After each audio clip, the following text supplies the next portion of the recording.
What is something that everyone accepts as normal that scares you? That being in debt is normal. So many people just keep digging that hole with some amorphous thought that they will pay it all back eventually, even if they know deep down that it just won't happen. The whole system of credit scores makes my blood boil. It's virtually impossible to exist without a credit score, which you can't get if you don't go into debt.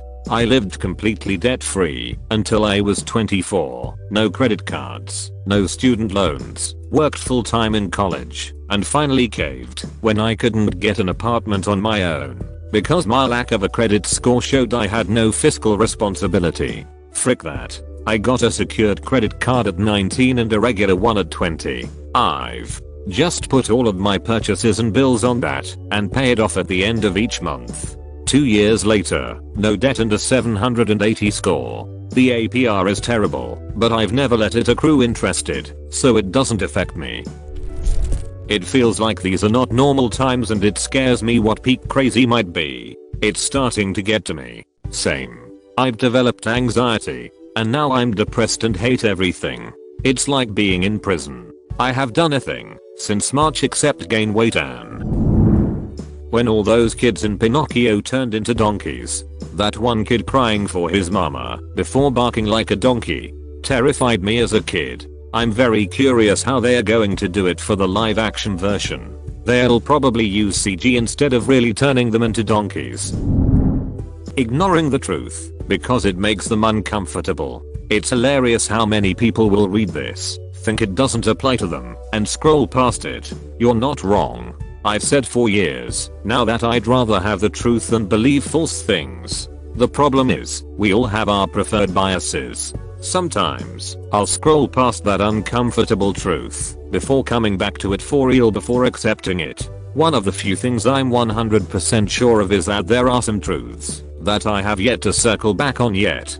That is, things I've already come across and dismissed as untrue. I also say that I'd rather only be wrong once. I know I've not lived up to that entirely though.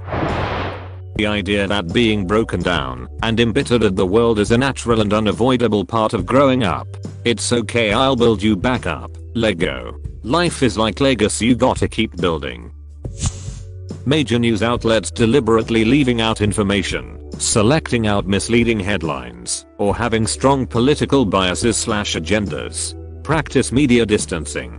I have been largely, but in order to combat disinformation you need to be aware of the talking points, so you sort of need just dive in with healthy skepticism.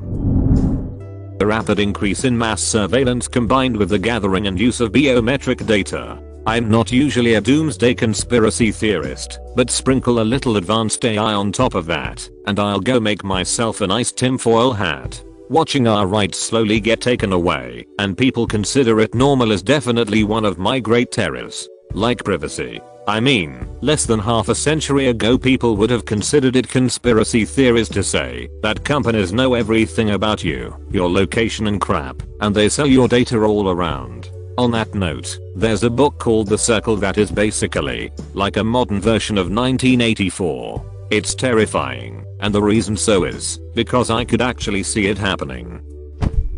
There are creatures in the ocean we haven't discovered yet just chilling down there. Have you ever considered a few animals will never know about the existence of other living beings? Like a lion wouldn't know about, say, an octopus or a whale. Bro. Johnny just told me there's a fish the size of 10 elephants in the big water, and another with 8 arms. Can you believe that? LMAO. How acceptable it is for companies to screw people. Damn, I guess I hit a nerve. There's a reason there was a systematic campaign against unions. Now they want to remove your ability to seek legal redress. I hate listening to these political speakers talking about how unions are violent gangs and stuff. Unions have been really effective in achieving their purpose in other parts of the world, but it seems, based on the number of American workers in unions, that the campaign has worked. Not caring about doing the right thing, or the well-being of other people. The scariest thing to me is knowing how many people out there either don't have empathy or consider it weakness. You start noticing as a kid that some people are absolutely heartless about pets or frame everyone's misery as not their problem. Then as years go on you realize it isn't like 1 out of every 10 people that are like that, but more like 50% of everyone. It is also scary that some people think they have empathy, but in reality it is some sort of pseudo feeling that only serves to benefit them, almost sociopathic, maybe? They act like they care, but in reality, it is just a tool to manipulate others. That you should have a career/future planned out for yourself before you finish high school. Why do people do this? As if people don't change as they grow, and that your ambitions stay the same. You expect teens to decide what they're gonna do with their lives before they can even drive? How can I even know what I want to do for the rest of my life until I've lived in the world? Or just know what you don't know? I have finally, at least for now, found a career I absolutely love. However, I didn't even know it existed until 3 years ago, 7 years after turning 18. To expect every teen to know exactly what they want to do for the next 5 years, much more the rest of their lives, is absolutely ridiculous. Having to work more than one job to survive. I used to be in shock at school when our history teacher would tell us about people working 14, 16 hours during Industrial Revolution. Guess what? It has barely changed. Yeah, it's really messed up. Minimum wage isn't even living wage. Alexa, I hassle my dad for being tech backward, but for this reason I will be my dad in a short number of years. I'm not kidding myself that I'm anything like off-grid, but the idea of having something actually designed to listen to you installed in your house just doesn't sit well with me. One of my favorite memes is something like, in the 70s I can't say it over the phone, it might be wiretapped. Today, hey wiretap, what's a good recipe for pancakes? And I actually just verbally described a meme.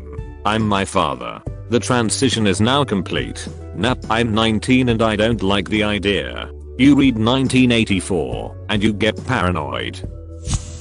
Working more of your life than you do actually living. The quote from the captain from WALL-E always stuck with me. I don't want to survive. I want to live. The amount of plastic in everyone's homes in the form of temporary food packaging. It doesn't seem like much until you pay attention to it and then think about how much of it you alone are guilty of discarding. This stuff is literally everywhere, even in the lowest parts of our oceans. Yes, and all the plastic useless/single-use crap filling the stores all the time.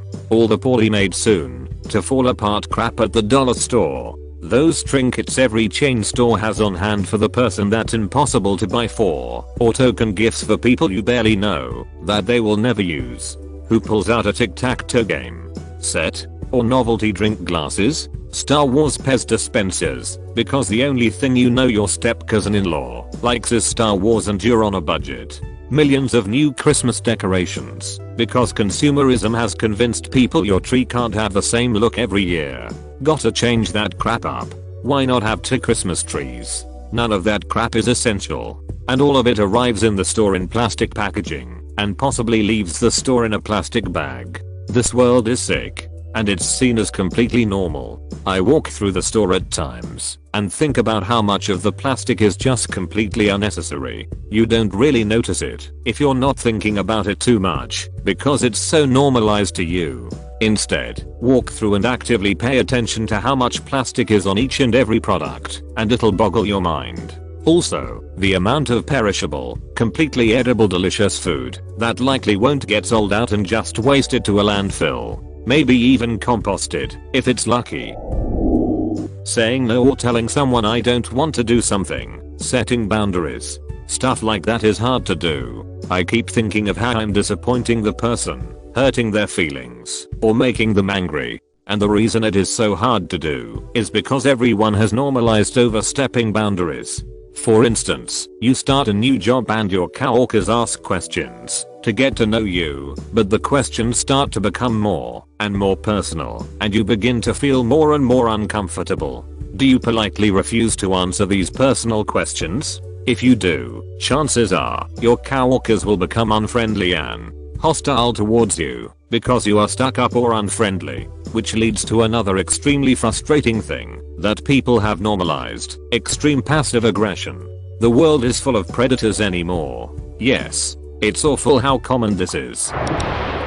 The fact that most of the current generation of working people in this country won't be able to have their own homes. I know a couple that will finally have paid off their home after retirement. It's a real shame. And it's not in America either. This is a worldwide issue for some reason. Europeans and the Japanese have it just as bad. Honestly, it's horrendous in Ireland now, especially Dublin. For a mortgage for a first time buyer you need at least 10% deposit, but you only can borrow 3.5 times your wage. So someone on say 30k, which is in or around average, can only get 90k. The average house price in Dublin now is probably close to 400k. It's not even worth trying for most of us. You could move down the country for slightly cheaper housing, but on top of that virtually all the jobs are in Dublin. So you'd end up commuting, which would take all your time and money anyway. There was someone in /r/Ireland recently that said the bank wouldn't give them a loan, which would end up costing less monthly than their current rent, because they couldn't prove they'd be able to pay it back. It's absolutely messed up.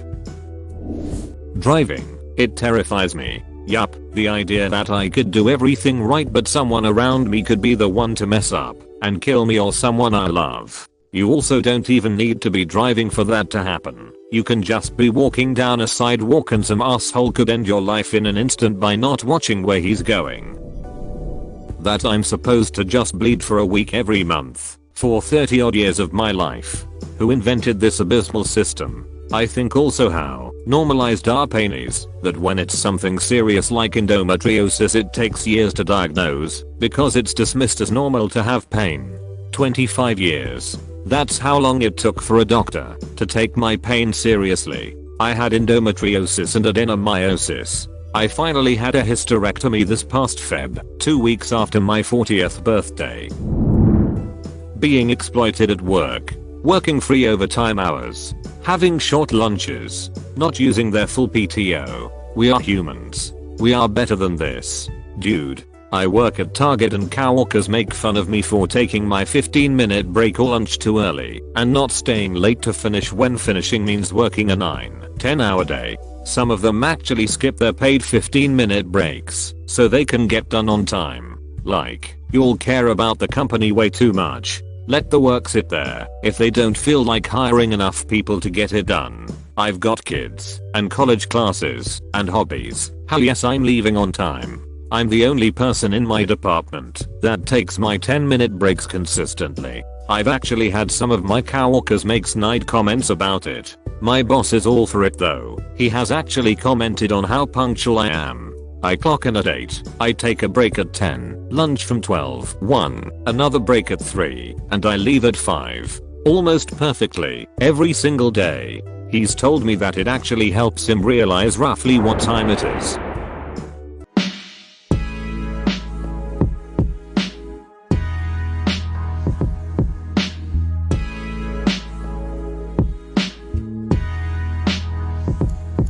Teenagers having depression. So often, I see adolescents struggling with depression or other mental health concerns, only for them to be brushed off as mood swings or teenage angst. Nobody wants to take action for those kids until it's too late, and I wish that would change. I always wonder how different my life would have become if I had gotten help with my depression as a kid. Nope, my mom would just tell me to quit being so grouchy, so I learned to hide my feelings.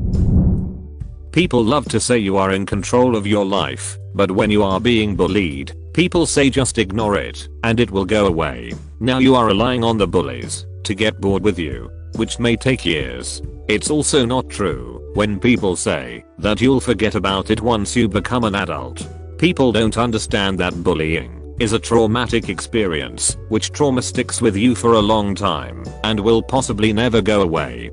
For some people, the memories of childhood bullying instills the fear of being bullied again as an adult in the workplace. Yeah, people act like bullying is solely a kid thing, but there are plenty of adult bullies around too. Giving a scientist and a crank equal credibility in news debates, as if scientific consensus vs pseudoscience/non-science is something to be debated.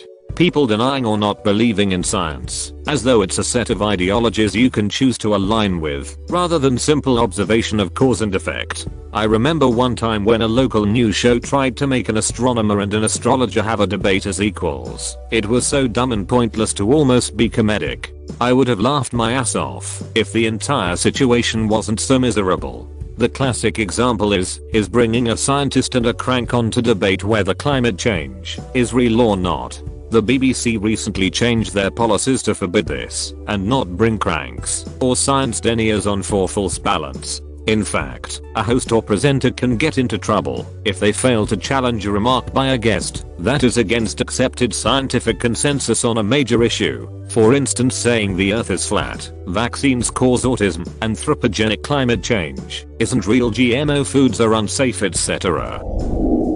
The fact that most people on this planet will have to work for at least 40, 50 plus years of their entire lives. 50 years is closer to accurate for most people. Yeah, my parents are retiring at 70, and I started working summer jobs at 15. Family business, so it seems about right. You have to also consider that many elderly do unpaid work like babysitting their grandkids or small chores around the house.